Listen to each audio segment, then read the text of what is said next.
What is good, YouTube? It's your boy, back at it again with the second guide for today. Today I'm going to teach you about in-game gear and where to farm this in-game gear and in which situations this gear is going to be applicable. Okay, so that being said, we're starting with Golden Citadel. Golden Citadel, this is where you will farm Aerith gear. Aerith gear is not applicable in the current patch. Aerith gear is only good for Primal.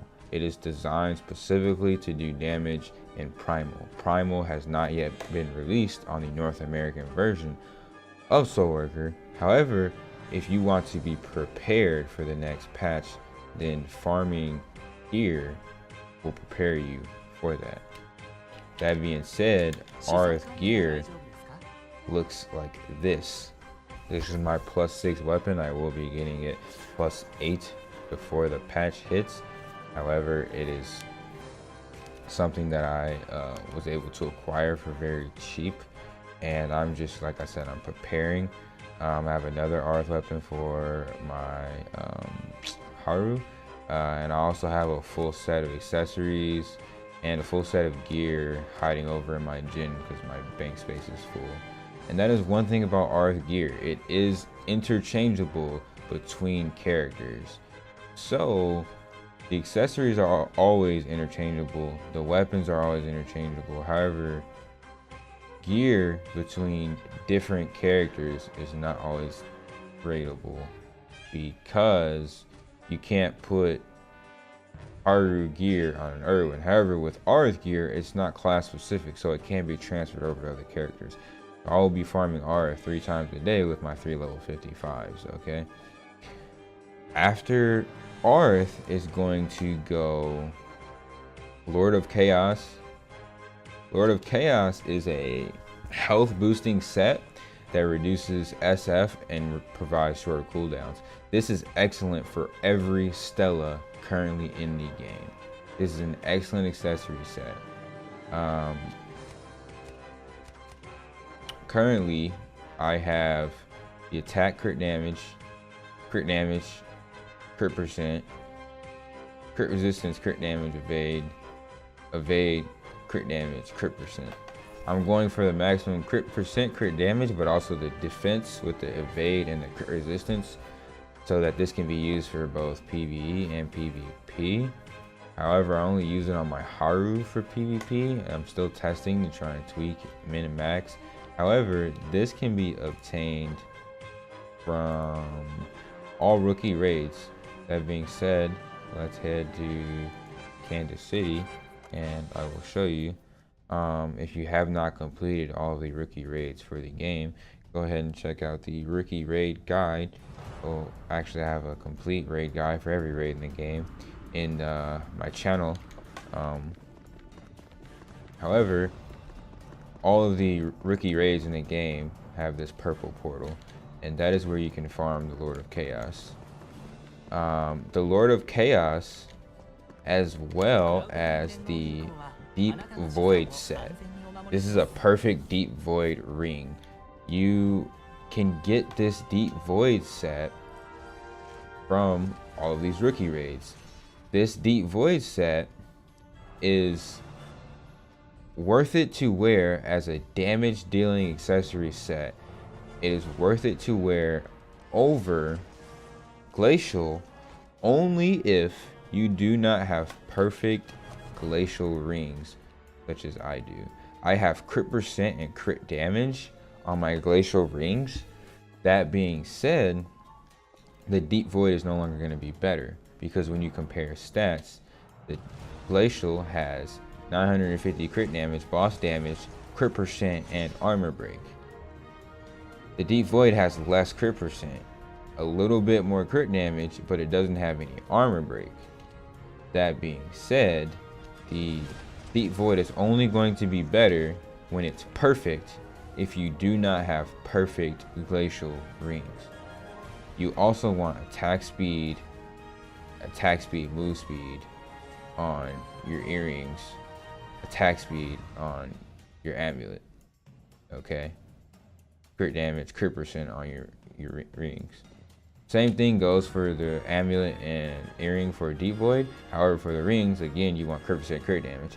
It's a lot easier to get a perfect Deep Void set than it is Glacial. So that being said, where you would farm Glacial is going to be Ruin Fortress. Let's head to Ruin Fortress.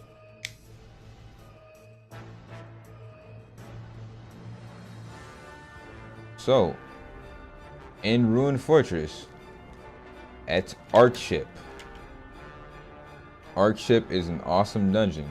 This is where you can farm weapon blueprints for every class. Every class weapon blueprint drops in Archship. Okay?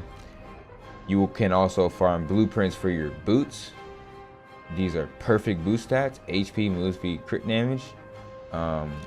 The rolls could be a bit higher, however, these are the stats that I want, so I'm not going to worry about it too much. Weapon, boots, and glacial accessories. All of these glacial accessories have a chance to drop in Archship. So, the more you run it, you have the chance to get multiple pieces of gear. And it is the last dungeon, regular dungeon, that's not a raid currently in the game.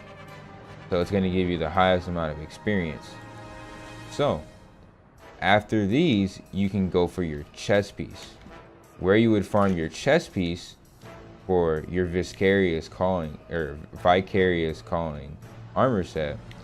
Your Vicarious Calling is going to be the best damage set currently in the game. Okay, it does 15% to Soulworkers, 350 attack, boss damage, crit percent, crit damage, and it gives you massive damage on one of your most damaging skills for most classes. This is the best damage set currently in the game. It will not be compared to anything else in the game. If you want to be current in the game and you want to clear through current content fast, then you want to get your Vicarious Calling set leveled, and that's the first set you should go for once you hit 55. Okay, you can actually farm for it while you're leveling, because all of these dungeons you will have to go through while you're leveling. That being said, the chest piece is farmed from ACHERON. After the chest piece, the shoulders. The shoulders are farmed from Deep Core. You notice it's kind of going in succession. The helmet is farmed from Forgotten Armory. Right over here. That being said,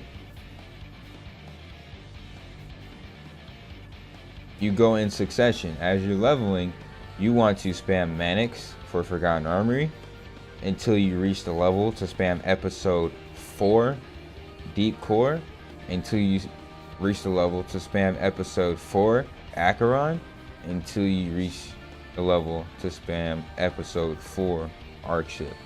All of these blueprints, every piece of armor I have shown you, it spawns and drops in episode 4 for each of these dungeons. So as you get to these dungeons, you want to make sure you're of the correct level to do episode 4 MANIC, episode 4 MANIC, episode 4 MANIC, and you want to repeat these as many times as possible until you're able to do the next episode 4 MANIC, because while you're leveling, you will be farming for each of these in-game pieces. And it is best to have multiple blueprints in order to craft multiple pieces of gear for you to get the best stat rolls for your character customization, okay? If you have any questions, go ahead and drop them in the comment section below, and I will be happy to help. Peace and love.